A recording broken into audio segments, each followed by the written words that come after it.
Hello friends, मैं हूं गौरव और इस ब्रह्मांड का जन्म 13.7 बिलियन सालों पहले एक बड़े से स्पेस के धमाके के साथ हुआ था, जिसे कहा गया था the big bang. Big bang को वैसे धमाका जरूर कहा जाता है, बट असल में टेक्निकली ये एक धमाका नहीं है, बल्कि एक ऐसी घटना थी जिसमें स्पेस का पहली बार जन्म हुआ था और यही स्पेस बहुत तेजी से चारों ओर फैलने लगा। इसी के साथ पार्टिकल्स और ऊर्जा भी मौजूद थे, एक बहुत ही गर्म से सूप के रूप में, जो तेजी से ठंडे होते चले गए और जैसे जैसे ये ठंडे होते गए वैसे ये स्टेबल होते गए और वे मैटर के पार्टिकल्स और ऊर्जा के वेव्स बनकर प्रकृति में आए और इन्हें ही हम आज फिजिक्स में स्टडी करते हैं। लेकिन फ्रेंड्स, यहाँ पर एक सोचने वाली बात यह है कि ब्रह्मांड एक ऐसी स्पीड से एक्सपैंड हुआ था जिसे हम मेजर कर पाए हैं और इसीलिए ही हम इसका जन्म कब हुआ इस प्रश्न का भी जवाब दे पाते हैं। सो क्या इसका मतलब ये नहीं हो सकता कि फ्री विल यानी खुद की इच्छा जैसी कोई चीज असल में हो ही ना? सुनने में अजीब लगा,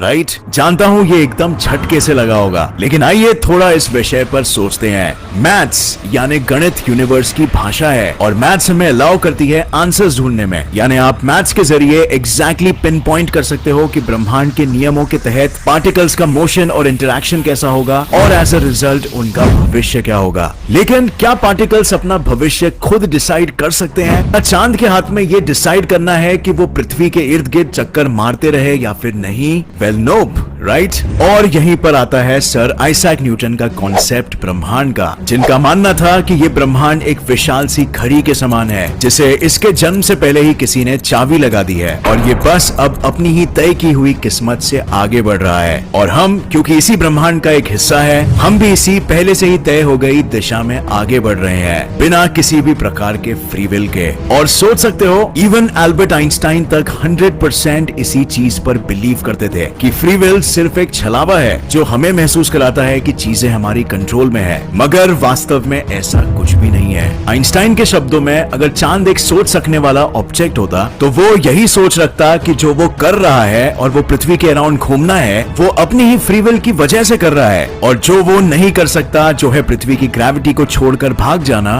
वो उसे करने के काबिल नहीं है। जैसे हम इंसान नेचुरली ग्रेविटी के अगेंस्ट उड़ सकने के काबिल नहीं है। सो हम ऐसा तो नहीं सोचते ना कि यार हमारे पास फ्री विल नहीं है, हमारी सोच उस दिशा में जाती ही नहीं है। सो फ्री विल सिर्फ एक छलावा है जो आपकी मान्यता यानी सोच से आता है कि आपके पास आजादी है जो आप चाहे वो कर सक पाने की। बट असल में सच्चाई ये है कि आप वही कर रहे हो जो क्लासिकल मैकेनिक्स में आपके लिए कर पाना निश्चित है। क्लासिकल मैकेनिक्स मतलब लॉज ऑफ मोशन, और यही सेम प्रश्न मशहूर बायोलॉजिस्ट चार्ल्स डार्विन के कजिन सर फ्रांसिस गैल्टन ने भी पूछा था कि अगर हमारा विकास हुआ है सो हमारे दिमाग के जो सर्किट्स है उन पर अतीत में हुए एवोल्यूशन का असर हुआ है जिस पर हमारा कोई फ्री विल नहीं था, और एज अ रिजल्ट आज हमारा जो भी बर्ताव होगा वो भी उसी का ही रिजल्ट होगा। सो फ्री विल कहाँ गया? एक इंसान जो साइकोपैथ है और उस मानसिक बीमारी के वजह से किलर बनता है, उसके किलर इंस्टिंक्ट्स को वो अपनी फ्री विल से नहीं हटा सकता क्योंकि उसके दिमाग का स्ट्रक्चर उसे वैसा सोच पाने के काबिल ही नहीं बना सकता, और इसीलिए फ्री विल यहाँ पर सिर्फ एक छलावा है उसकी नजरों में।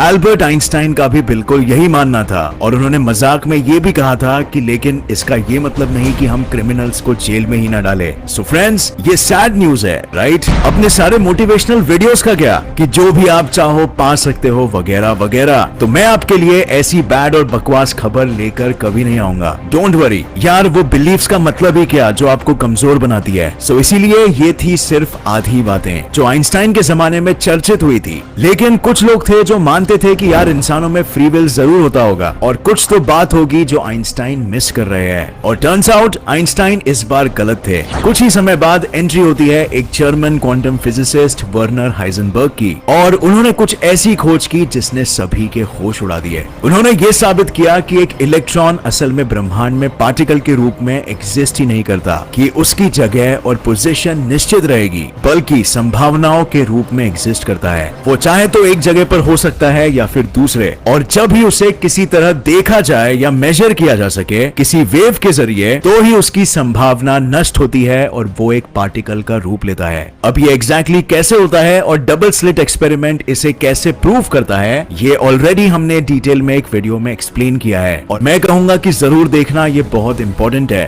पर इस वीडियो के लिए आसान शब्दों में ऐसा कहा जा सकता है कि आपके थॉट्स और बिलीफ्स जो आपके दिमाग में क्रिएट होते हैं, वो आपके आसपास के इलेक्ट्रॉन्स को प्रभावित कर रहे हैं और उनके इंटरैक्शन से आपका भविष्य बन पा रहा है। सो ब्रह्मांड में इलेक्ट्रॉन्स के इसी व्यवहार की वजह से ये सब कुछ निश्चित नहीं है और संभावना पर आधारित है। लेकिन कुछ चीजें हैं फ्रेंड्स जो आपके विल के बाहर की हैं, जैसे आपकी जन्म से मिली गई विशेषताएं वगैरह। But nature and nurture theory, अगर आपको डार्विन की याद हो तो, कि कुछ विशेषताएं हमें जन्म से मिलती है और कुछ विशेषताएं हमें अपनी चॉइसेस से मिलती है। और यार इतिहास भरा हुआ है उन लोगों के एग्जाम्पल से जिन्होंने जब ठान लिया तभी उनकी जिंदगियां बदली उनके हिसाब से, या कह सकते हैं उनके विल यानी मर्जी से। So even though classical mechanics ये कहता हो कि फ्री विल जैसी चीज नहीं होती है, मगर क्वांटम मैकेनिक्स जो हर एक पार्टिकल्स के व्यवहार की स्टडी करता है, कहता है क्योंकि ब्रह्मांड में कोई भी चीज निश्चित नहीं है, सो काफी हद तक कहा जा सकता है कि हमारे पास फ्री विल है। और हमारी सोच और बिलीफ से निकलने वाले वेव्स जब एक इलेक्ट्रॉन का वेव फंक्शन को लैप्स करते हैं, तो नतीजा ये होता है कि वो इलेक्ट्रॉन्स का अस्तित्व आपके और आपके भविष्य के हित में होता है। और ऐसे आप अपने फ्री विल को यूज कर सकते हो अपनी जिंदगी में आगे बढ़ने के लिए।